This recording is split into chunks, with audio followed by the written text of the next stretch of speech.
आप लोगों के बीच, जिनको सुनने के लिए आप सभी लोग इस तपती दोपहरी में यहाँ पर उपस्थित हैं। मुंगेर की पावन वसुंधरा माननीय मोदी जी को जय श्री राम।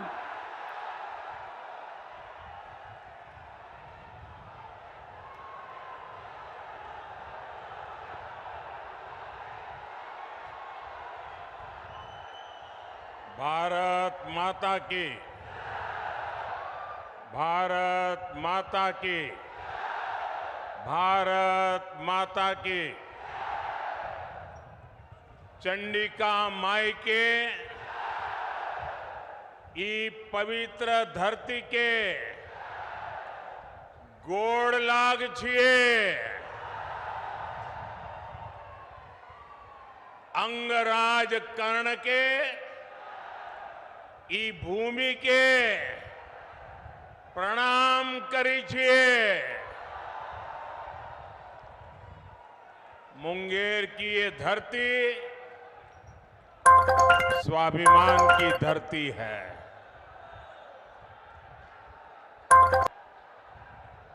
विरासत की धरती है। इस क्षेत्र ने भारत की समृद्धि का वो दौर देखा है जिसकी कई बार कल्पना तक मुश्किल हो जाती है। आज एनडीए सरकार भारत की वही समृद्धि लौटाने का प्रयास कर रही है और इस प्रयास समय दुनिया भी जानती है कि ये समय भारत का समय है। दुनिया को भी लगता है कि जितनी मजबूत सरकार भारत के लोग बनाएंगे, दुनिया को भी उतनी ही मजबूती मिलेगी। 10 साल में भारत की ये जो साख बढ़ी है, आज दुनिया में भारत का डंका बज रहा है कि नहीं बज रहा है? आज दुनिया के हर देश में हर भारतीय का गौरव हो रहा है कि नहीं हो रहा है? आज भारत का सम्मान बढ़ रहा है कि नहीं बढ़ रहा है? ये किसके कारण हुआ है? किसके कारण हुआ है? किसके कारण हुआ है? किसके कारण हुआ है? ये आपका जवाब गलत है। ये मोदी के कारण नहीं हुआ है। ये सब तो आपके एक वोट के कारण हुआ है। ये आपके वोट की ताकत है जिसने दुनिया में हिंदुस्तान का डंका बजा दिया है। आपने अपने वोट से पहली बार एनडीए की मजबूत सरकार बनाई, मोदी को आशीर्वाद दिया। आज जो दिख रहा है ना, वो आपके उस वोट का परिणाम है। आज भी इतनी विशाल संख्या में आप यहां आए हैं। मैं देख रहा हूं जितने लोग यहां हैं उससे ज्यादा बाहर धूप में दिख रहे हैं मुझे। ये इस बात का प्रमाण है कि मुंगेर, बेगूसराय और खगड़िया भी एक स्वर से कह रहा है, फिर एक बार फिर एक बार भाइयों और बहनों, लालटेन वाले उस अंधकार युग में जो जंगल राज चलता था, उसको मुंगेर ने सबसे अधिक सहा है। पहले हर कोई यहां से पलायन के बारे में ही सोचता था, लेकिन नीतीश जी, जेडीयू, बीजेपी, इनके नेतृत्व में एनडीए सरकार ने लालटेन के उस अंधेरे से बिहार को बाहर निकाला है। बड़ी मेहनत करके बिहार को बाहर निकाला है। अब जब भारत तेजी से विकसित हो रहा है, तो बिहार के तेज विकास का भी यही समय है। साथियों, आज हम देश में वंदे भारत, अमृत भारत और बुलेट ट्रेन जैसी नई ट्रेनें चला रहे हैं। ये सिर्फ आधुनिक सुविधाएं भर नहीं है। आज हम पटरी से लेकर ट्रेन के इंजन और डिब्बे तक भारत में ही बना रहे हैं। इतना ही नहीं, हम दुनिया के और देशों में, विदेशों में भी बेच रहे हैं। इससे आने वाले समय में बिहार के रेल कारखानों को भी बहुत लाभ होने वाला है। हम भारत को दलहन और तिलहन में भी आत्मनिर्भर बनाने का संकल्प लेकर चले हैं। इसके लिए आने वाले 5 साल में मिशन मोड पर काम होगा। ऐसे में दलहन के कटोरे के रूप में इस क्षेत्र के किसानों की भूमिका और बड़ी होने जा रही है। साथियों, आज बिहार में इस चुनावी जंग में जो लड़ाई चल रही है, एक तरफ एनडीए का मॉडल है, दूसरी तरफ इंडी गठबंधन का मॉडल है। इंडी गठबंधन का मॉडल है तुष्टीकरण, अपीजमेंट, जबकि हमारा मॉडल है संतुष्टीकरण। हरेक को संतुष्ट करना, कोई छूट न जाए। जिसके हक का है उसको उसका हक मिलना चाहिए। हमने माताओं बहनों को टॉयलेट, गैस, बिजली, पानी का सुविधा दी। हमने मुफ्त राशन और मुफ्त इलाज की गारंटी दी। और कभी किसी को ये नहीं पूछा कि तुम्हारा धर्म क्या है, तुम मंदिर जाते हो कि मस्जिद जाते हो, तुम्हारी जात क्या है। हमने तो कहा जो इसका हकदार है उनको सबको मिलेगा, और यही सच्चा सेक्युलरिज्म है। यही सच्चा सामाजिक न्याय है। हमने गरीबों के पक्के घर बनाए, वो भी माताओं बहनों के नाम किए। लेकिन इंडी गठबंधन अपनी पूरी ताकत सिर्फ और सिर्फ तुष्टीकरण पर लगा रहा है।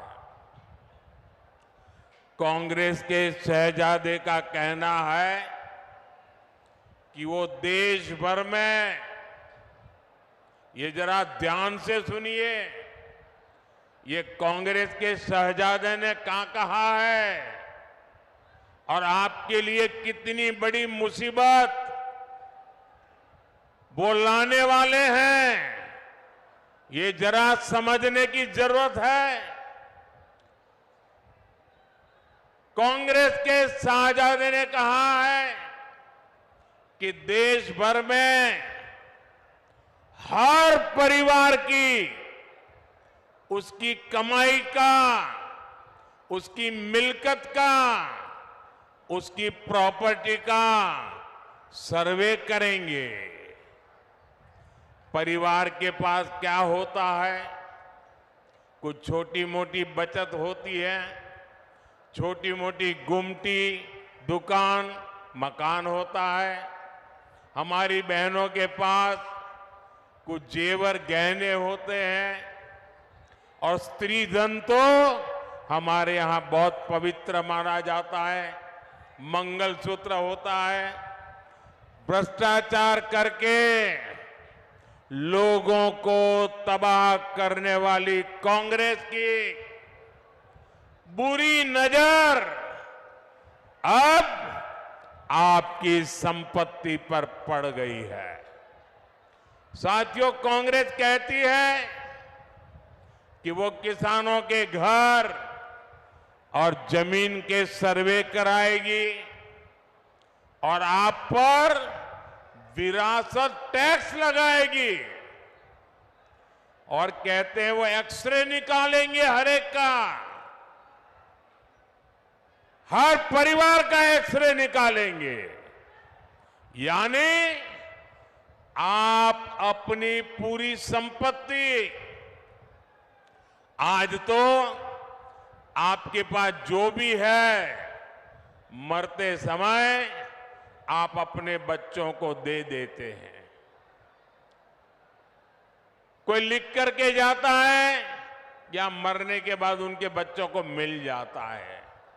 लेकिन अब कांग्रेस ऐसा घोषणा पत्र लेके आई है, कांग्रेस ने ऐसी घोषणा की है कि अब आप अपना खेत खलियान, घर, दुकान जो आपकी मेहनत से बना है, जिसके मालिक आप हैं, अब आप अपने बच्चों को नहीं दे पाएंगे।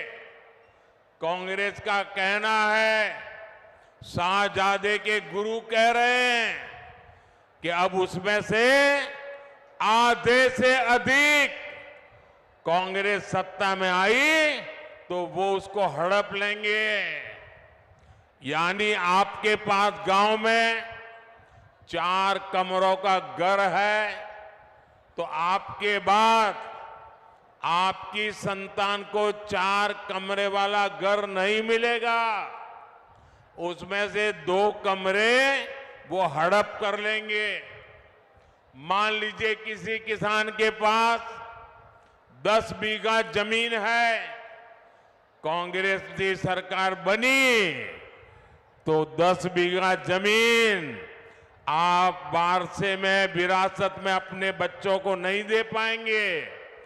5 बीघा जमीन आपको बच्चों को देनी है, 5 बीघा सरकार में जमा करनी है।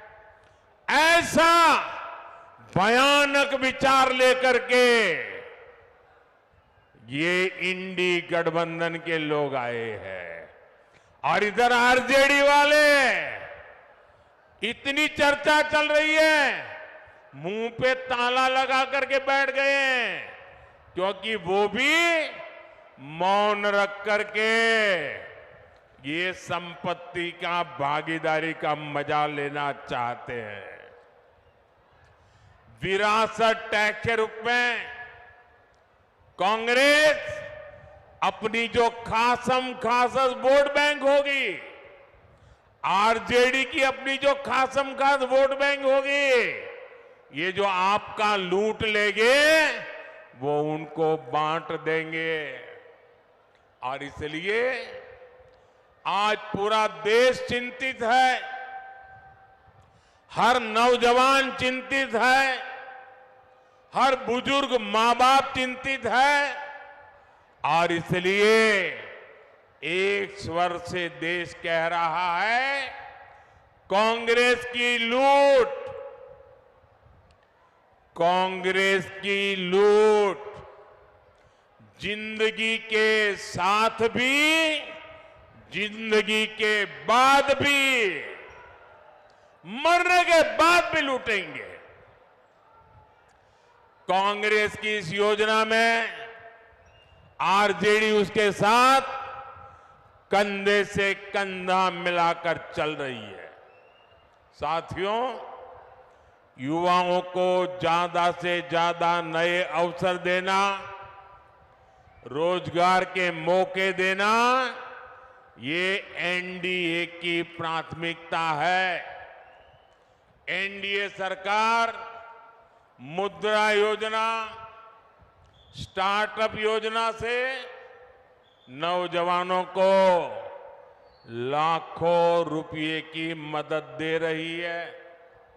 मकसद यही है कि देश के युवा अपने स्टार्टअप शुरू करें, अपनी कंपनियां खोलें, अपने इच्छा अनुसार काम शुरू करें। लेकिन कांग्रेस नौजवानों की सैलरी, उनकी कमाई पर, छोटे उद्योगों पर की कमाई पर भी भारी टैक्स लगाना चाहती है। भाइयों और बहनों, इंडी गठबंधन की दूसरी योजना तो और भी खतरनाक है, और ये भारत के संविधान की भावना के विरुद्ध हमारे पूर्वजों ने महीनों तक चर्चा करके जो हमारा देश का संविधान बनाया, जिस संविधान को बाबा साहब आम्बेडकर ने लिखा, उस संविधान की भावना के खिलाफ, बाबा साहब आम्बेडकर की योजना और विचार के खिलाफ अब वो धर्म के आधार पर आरक्षण लाना चाहते हैं। कांग्रेस कर्नाटका में उन्होंने एक मॉडल खड़ा किया है। मेरे ओबीसी समाज के जो भाई यहां है, ये जरा समझ लें कितना बड़ा भयंकर संकट इनका खेल है। कर्नाटका में उन्होंने एक मॉडल बनाया है। जो अब संविधान का उनका बेईमानी के साथ धर्म के आधार पर आरक्षण लाने की कोशिश की, सुप्रीम कोर्ट ने मना कर दिया, तो अब वो पिछले दरवाजे से खेल खेल रहे। और इसलिए उन्होंने क्या किया, कर्नाटका में ओबीसी को जो 27% आरक्षण संविधान ने दिया है, बाबा साहब आम्बेडकर ने दिया है, भारत की संसद ने दिया है, उन्होंने क्या किया, रातों रात कर्नाटका में जितने भी मुसलमान समाज के लोग हैं, जरूरी नहीं है वो अगड़ा हो पिछड़ा हो, कुछ भी नहीं, सबके सब रातों रात एक कागज निकाला, ठप्पा मार दिया और कह दिया कि सारे के सारे मुसलमान ओबीसी है।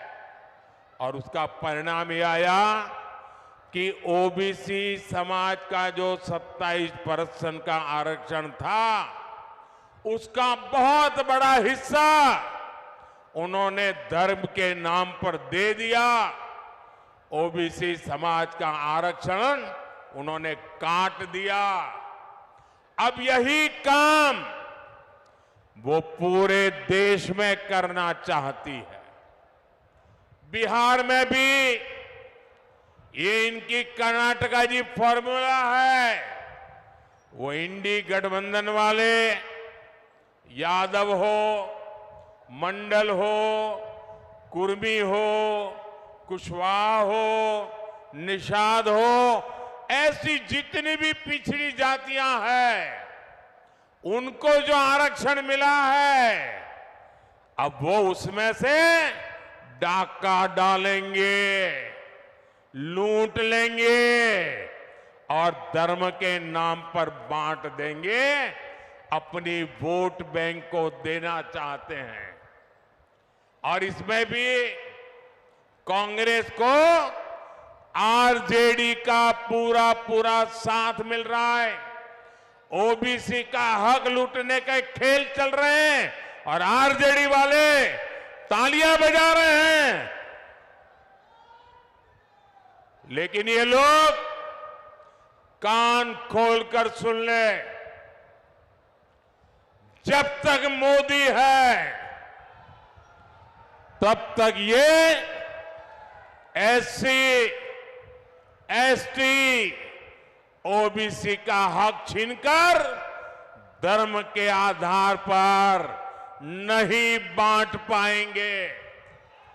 और ये मोदी की गारंटी है।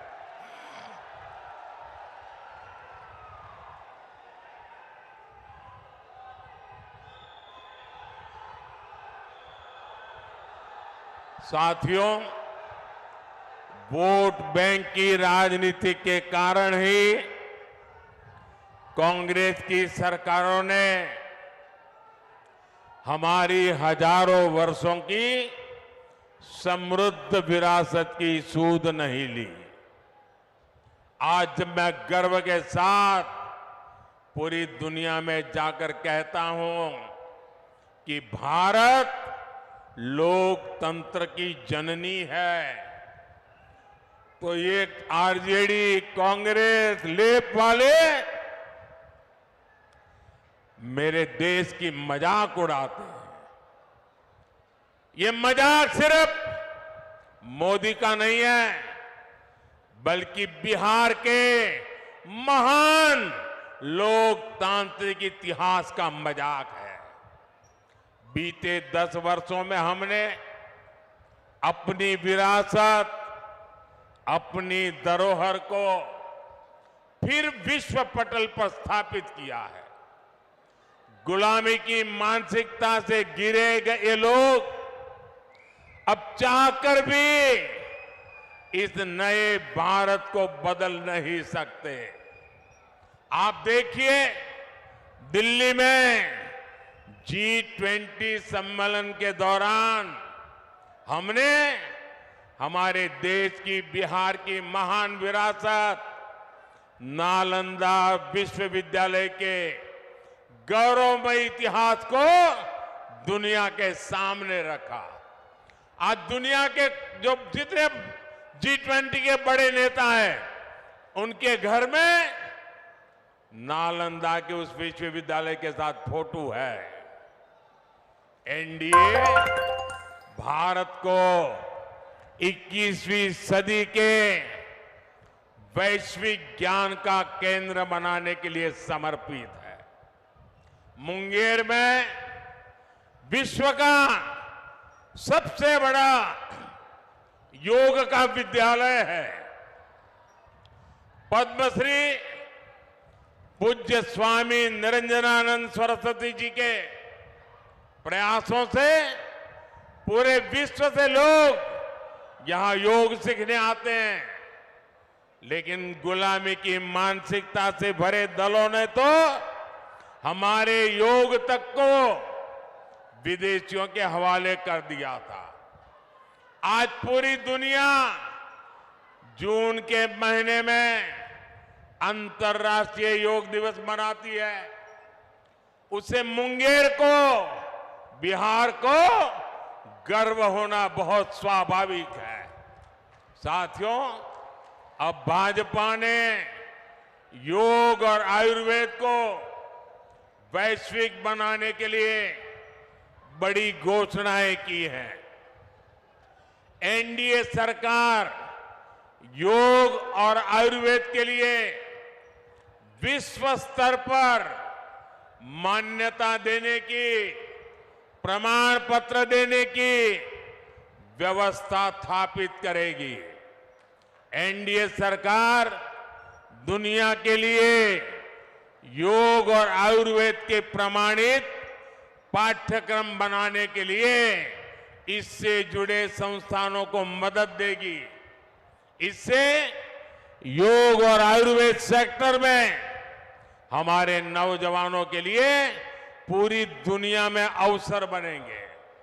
साथियों, मोदी का एक और मिशन भारत को हमारे छोटे किसानों के मोटे अनाज श्री अन्न को दुनिया में घर घर पहुंचाने का है। बिहार में हमारे किसान बड़ी मात्रा में श्री अन्न उगाते हैं। ये देश के करोड़ों छोटे किसानों की कमाई को कई गुना बढ़ाने वाला है। भाई और बहनों, यहां इस क्षेत्र में तो साक्षात माता सीता जी के निशान है। 500 साल बाद अयोध्या में प्रभु राम का भव्य मंदिर बना है।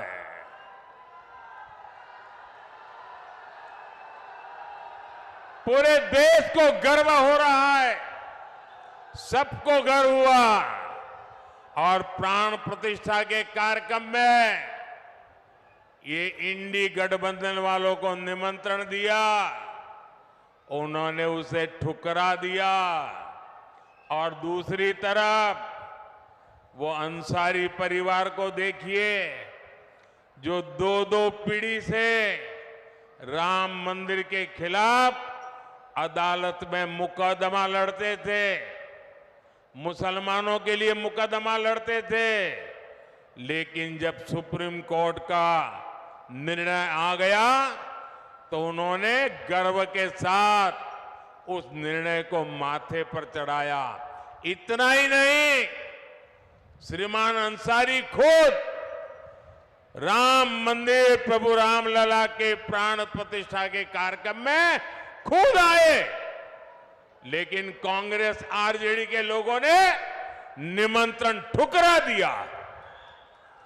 ऐसे अहंकारी लोग जो अपने आप को भगवान राम से भी बड़ा मानते हैं, ऐसे लोगों को सबक सिखाने का ये मौका है। भाई और बहनों, आप सबको ये ध्यान रखना है कि इस बार आपका एक एक वोट भारत के विकास और भारत की विरासत को नई ऊंचाई देने के लिए पड़ने वाला है।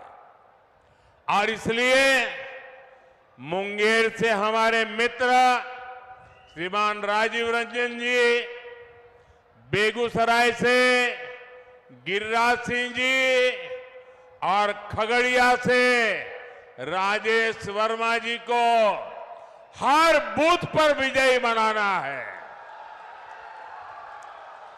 कहीं पर 7 मई को मतदान है तो कहीं पर 13 मई को मतदान है, लेकिन हर बूथ पर मतदान के रिकॉर्ड जरूर टूटने चाहिए।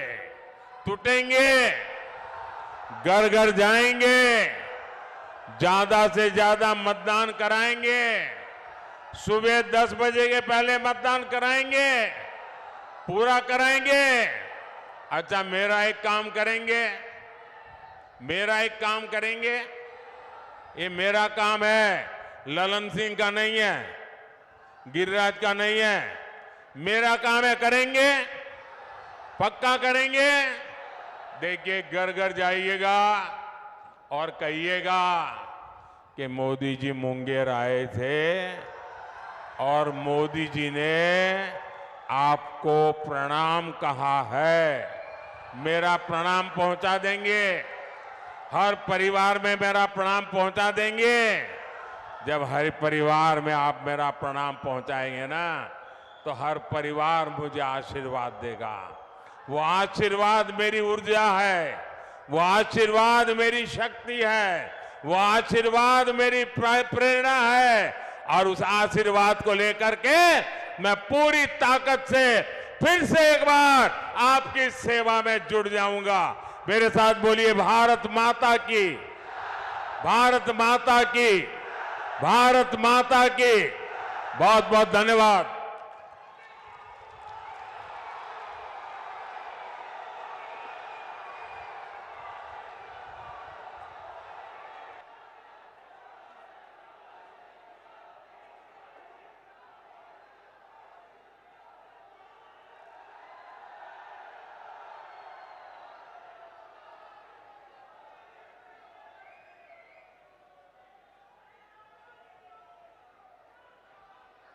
मोदी जी को जय श्री राम। मोदी जी को जय श्री राम।